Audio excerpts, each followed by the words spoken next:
Hello, everyone. We are live.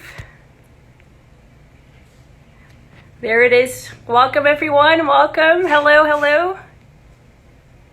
Hi, Vanessa. Hi, Camila. Hi, Carrie. I see you. Hi, Sam. We are going live. I'm Duda Pavão. We're going live today for Q&A with Emily Van Egmond, all the way from Australia. I'll give you a little time so everyone can join. Hi, Audrey. So feel free to keep sending your questions so Emily can answer them. Hi, Vera. And let me see if Emily's here so I can bring her into the chat.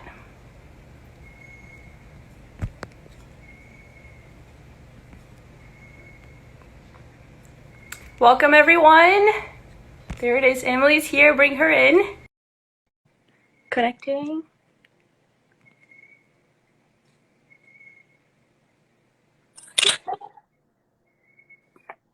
There it is. Hi, Hello. Emily. How are you? I'm good. How are you? Yeah, good thanks. Yeah. Good morning to you, right? Good night to us here. Yeah, exactly. Emily, thank you for taking the time this morning to do a live Q&A with us. Yeah, no worries. Yeah, but first of all, how are you doing?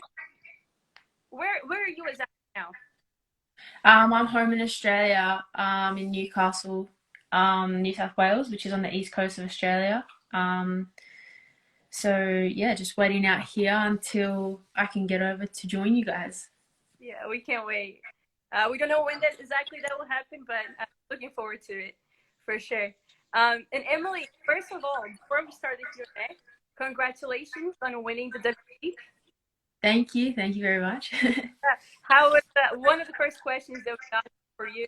It was actually, how did it feel to win the W League? That was from Hey Jude. How did it feel? You play with Claire also. Yeah, that's right. Me and Claire this year played together in the Australian W League down in Melbourne, and obviously fortunate enough to win the title and then the championship game, which was awesome. But for me, it was my first W League win, so I was extremely excited to be able to finally win a W League title after playing the league for so long. So yeah, it was a good season. The team was really fun. We had a really good team, and it was it was really enjoyable. And you played against Alana in the Yes, we final. did play against a lot. Did you tell her something to her afterwards? How was that? Sorry, Alana. Yeah, no, obviously, yeah, I mean, obviously good enough for both of us to make the final. And yeah, we're obviously stoked that we came out on top. But now I'm looking forward to obviously linking up with Lance and Claire back in the NWSL for this upcoming season with Orlando. For sure, Emily. I wonder how important for you think it is for you to play with Claire um, during technically off season, and then bring all of the bonding experience that you had with her to the pride to the NWSL. How helpful do you think that's going to be? Yeah, I obviously didn't really get the chance to play much with Claire last season as I came home because of my injury, and then to be able to link up with her in the W League here, and for her to experience Aussie football down under, I think was awesome. And we obviously got to know each other a bit better on the pitch and off the pitch as well. So it was pretty valuable. And yeah, I'm looking forward to linking back up with her again in Orlando. Awesome. All right, so let's get this going. Some of the fans had some questions yesterday. I picked some of them for you to answer. All right. Let's get started. So the first one is from Sunstar 2015. What is the difference in play between the NWSL and the W? The difference between the two leagues would probably have to be, I think, the pace of the game. I think it's a little bit quicker over in America. Um, it's a little bit more transitional as well. Whereas in Australia, I think a lot of teams are looking to try to control the game and play their specific style of play here. But yeah, I probably have to say the athleticism for sure. At Sarah Heege is asking, can you give advice for a young player that wants to go pro? Any advice? I would just say to stick to it if you love it, and just to keep playing as much while you enjoy the game, and to go pro, I guess just keep believing in yourself and working hard and aspiring to be at the top. For you, how was it to have your dad as one of your coaches? Was it extremely helpful too? Because he had a lot of experience, so I bet bringing that to you as well has taught you a lot. Yeah, no, obviously huge. Pretty fortunate and lucky enough to have him growing up as well. So to be able to go and do some extra stuff on our own was pretty valuable. And I mean, in a time like this, for example, it's obviously awesome to be able to have a coach to work with in isolated training. So no, really, really good. Lucky. At Nini Waters underscore Waters is asking, how are you keeping up with your training schedule now during this time? Yeah, good question. I guess it's obviously difficult for everyone around the world, but I think this is a good opportunity for people to be able to work on some things that they might not have been able to do in a team environment. So, for example, working on things that are not as strong in your game, either your weaker foot or working in the gym or working on your speed or anything like that. I think has been super valuable. So. Um, yeah, I've been doing a lot of sessions with my dad here, and just focusing more on strength stuff in the gym. We saw a couple of online workouts too with the Evie Casagrande. Yeah, yeah. About that. You saw Alan and Shalina. They did a Instagram live, and they mentioned that you would hate the Pride Zumba workout. That was a question from Ram. She said, Alan and Shalina said that you would hate the Pride Zumba workout. Would Yeah, Zumba's probably not for me. But I think it's good for the girls and it's great for the girls to be connecting during this time. And obviously he's great in keeping girls motivated and obviously in shape during this time as well. And I think it seems like the girls are enjoying it a lot. So yeah. yeah. She's keeping things fun for sure. Finding a way to keep things fun, entertaining. We have an interesting question from at AV7 Photos. If all keepers get red carded during a game, who from the field would you choose to go in goal? Who in training sometimes jumping goal, or did that ever happen? I'd probably have to say Sydney LaRue, just because I think she's just got the mentality to want to do it, first of all. And second of all, I feel like she's the kind of player who puts her body on the line for anything. So I would definitely probably nominate Sid for that. Watch out, Ash. Let's see what else you got. Got a question from at Chasing Mad Dog. Do you have any tattoos? Tattoos? Yeah. Yeah, I have a bunch of tattoos on my forearm. Okay.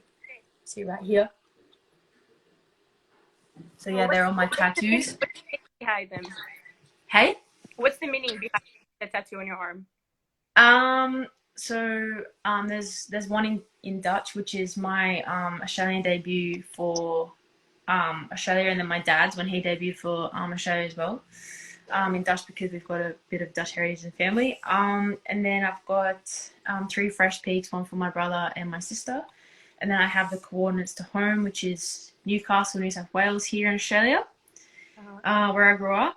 And then I have a Roman numeral, the number X, in my favorite color, blue, and it's number 10 because it's my favorite number. And then I have this guy here, just because, and then this one here, which is a wave because I love the beach. Do you ever go surfing here in Florida? Did you get a chance to go to any of the beaches here? No, I haven't had a chance yet. I know in the previous years that I've been there, a few of the girls have gone down. We had another Aussie player who used to play at the Pride, Laura Alloway, who I heard used to go down a fair bit. And then obviously the other girls who would go down there quite a bit. They said it's quite nice, but I'm yet to experience a beach in Florida. Yeah, you definitely got to go. It's beautiful. Cocoa Beach it's one of my favorite. Got to watch out for the sharks. Alrighty. Ed Danielle Sierra underscore Sierra 12 asked you if you could be in quarantine with three pride players, which one would you choose? Three pride players. Just three, yes. I'd probably have to say Sid LaRue, just because I feel like she would just keep the whole house entertained. Um, I'd have to probably chuck in my other Aussie mate, Alana, because we'd be living together. And a third, I would probably have to say,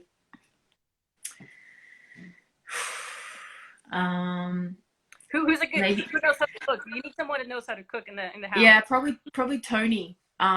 She's a really good cook, so I'd probably chuck Tony in there too. You got some Ali Riley now cooks a lot.